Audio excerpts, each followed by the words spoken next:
Le premier conseiller du roi d'Enzima Kotoko de Côte d'Ivoire, accompagné de quelques membres du comité d'organisation de la Bissa, chez la famille Mvavile, dépositaire de la danse sacrée de la Bissa. Les envoyés du roi sont venus négocier la mise à leur disposition de l'Edongbole, le tam-tam sacré pour le Siedou, période de la retraite de l'Edongbole. C'est le début d'une semaine de méditation, d'introspection et de bilan personnel avant l'entame du nouvel an Nzima.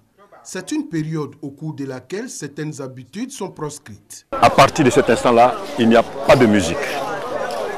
Aucune musique ne doit résonner. Il n'y a pas de deuil. Il n'y a pas de deuil. S'il y a un décès, on a deux possibilités. C'est d'attendre la fin de la Bissa ou de l'enterrer de manière discrète. Il n'y a pas de lamentation, il n'y a pas de tristesse.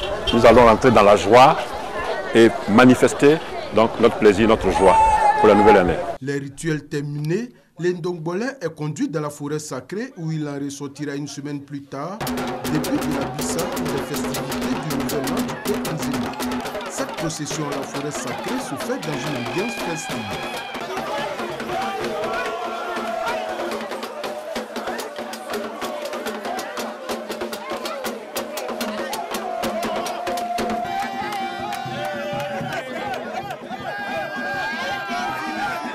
Le 1er novembre prochain, le peuple Nzima sera aux côtés de son roi pour démarrer la célébration de son nouvel an. Une semaine de festivités marquée par les danses, la critique sociale, les réjouissances, les retrouvailles et les découvertes.